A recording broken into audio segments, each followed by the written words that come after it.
নির্বাহী আদেশে কাল নিষিদ্ধ হচ্ছে জামাত শিবিরের রাজনীতি। এই নিয়ে দিনভর খোঁজ খবর নিয়েছেন আমাদের সহকর্মী শামীমা আক্তার। স্টুডিওতে যুক্ত হচ্ছেন তিনি আমাদের সাথে। শামীমা, আপনাকে স্বাগত জানাচ্ছি স্টুডিওতে। জামাত শিবির নিষিদ্ধে সরকারের পরবর্তী কার্যক্রম কি হতে পারে? আপনাকে ধন্যবাদ। আপনি যে বলেছেন যে আসলে সারা দিনভর যে বিষয়গুলো ছিল, যে আপনি জানেন গতকাল আওয়ামী লীগ সভাপতি প্রধানমন্ত্রী শেখ হাসিনার যে সরকারি বাসভবন আছে সেখানে কিন্তু 14 দলের একটি মিটিং হয়েছে। 14 দলের মিটিং হয়ে যে সিদ্ধান্তে তারা উপনীত হয়েছেন একটি বিষয় সেখানে আলোচিত হয়েছে, এবং সেই বিষয়টি ছিল যে হচ্ছে চলমান যে একটি পরিস্থিতি বাংলাদেশে বিরাজ করছে, যা আমরা দেখলাম যে কোটা আন্দোলনের উপর ভর করে একটি আন্দোলনের মাধ্যমে যে সহিংসতা হয়েছে সেখানে বিপুল প্রাণহানি হয়েছে এবং সম্পদের ব্যাপক ক্ষয়ক্ষতি হয়েছে। এই সব বিষয়ের উপরে এখানে দেখা যাচ্ছে যে একটি গোষ্ঠী আসলে একেবারেই হচ্ছে বিশেষ একটি এজেন্ডা নিয়ে তারা তাদের বিষয়টিকে তারা করছে বলে, যে সহিংসতার ঘটনাগুলো ঘটাচ্ছে বলে যে সিদ্ধান্তে এসেছে সরকার, সেই জন্যই তারা 14 দল কালকে মিটিং করে বলেছে যে আসলে জামাত শিবিরকে নিষিদ্ধ করতে হবে।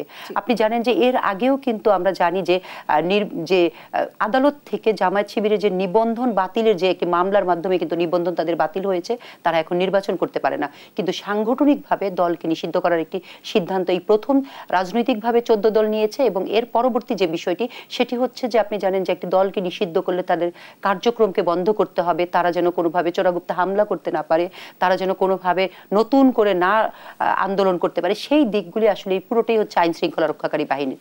এ কারণে দলকে নিষিদ্ধ করার দায়িত্বটি প্রজ্ঞাপনটি দেবে স্বরাষ্ট্র মন্ত্রণালয় এবং তাদেরকে আইন অনুগ সহায়তা দিবে আইন মন্ত্রণালয়, অর্থাৎ প্রজ্ঞাপনটি আসলে স্বরাষ্ট্র মন্ত্রণালয়কে দিতে হবে।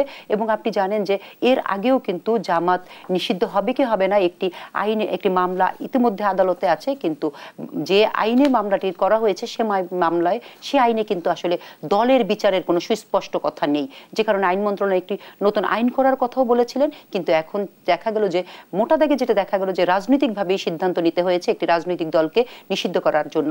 এর আগেও আপনি জানেন যে হরকাতুল জিহাদ, তারপর হচ্ছে নিষিদ্ধ ঘোষিত জেএমবি, এদের বিভিন্ন ধ্বংসাত্মক রাজনীতির কারণেই কিন্তু তাদেরকেও এর আগে নিষিদ্ধ করা হয়েছে। সেই পথেই হাঁটছে সরকার। শামীমা, আন্দোলনকারী শিক্ষার্থীদের উপর গুলি না করা এবং সমন্বয়কারীদের ফেরত চেয়ে রিটের উপর শুনানিও মুলতবি করা হয়েছে। আগামীকাল ফের শুনানি। আদালত আজকে কি বলেছেন সেই বিষয়টা একটু জানতে চাই আপনার কাছে।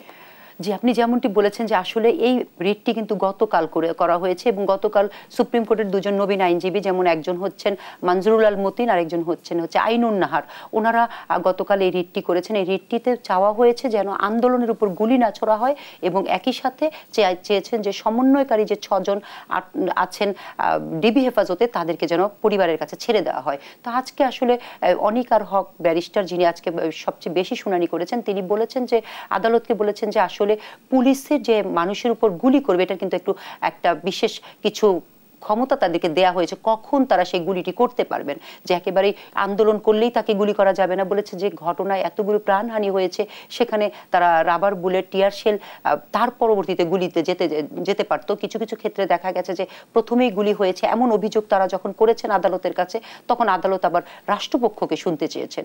রাষ্ট্রপক্ষ তখন বলেছেন যে আসলে কোনো গুলি যে হয় সে বিষয়টি তারা কখনোই কারো প্রাণহানি চান না। এটিও কিন্তু আদালতও বলেছে যে প্রত্যেকটা মৃত্যুই হচ্ছে মানুষের কাছে সবচেয়ে বেশি দুঃখজনক। সুতরাং সেই দিক থেকে খেয়াল করে রাষ্ট্রপক্ষ অবশ্য এই বিষয়টিকে অন্যভাবে ব্যাখ্যা করেছেন আদালতে। তারা বলেছেন যে দেখা গেছে যে যারাই এইখানে এসেছে রিট করতে তারা আবার একটি গণতদন্ত কমিশনে রয়েছে, এবং তারা বলেছেন যে যখন এই আন্দোলনটি করেছে ছাত্র জনতা তখন কিন্তু ঢাকা বিশ্ববিদ্যালয়ে কোনো গুলির ঘটনা ঘটেনি, এবং সেই আন্দোলনটি যখন একেবারেই পুরোপুরি বিধ্বংসী রূপ নিল সেখানেই গুলির ঘটনা ঘটেছে, সেখানে যে হতাহতের ঘটনা ঘটেছে। এ পুরোটি একটি রাজনৈতিক আন্দোলন, এবং এই রাজনৈতিক আন্দোলনের জন্যই হয়তো আবার তারা রিট করে গুলি বন্ধ করে নতুন করে আন্দোলন। আমাদের আগামীকালের শুনানি পর্যন্ত অপেক্ষা করতে হচ্ছে। শামীমা আক্তার, অসংখ্য ধন্যবাদ। আজকে আপনি আমাদের সাথে স্টুডিওতে যুক্ত হয়েছেন।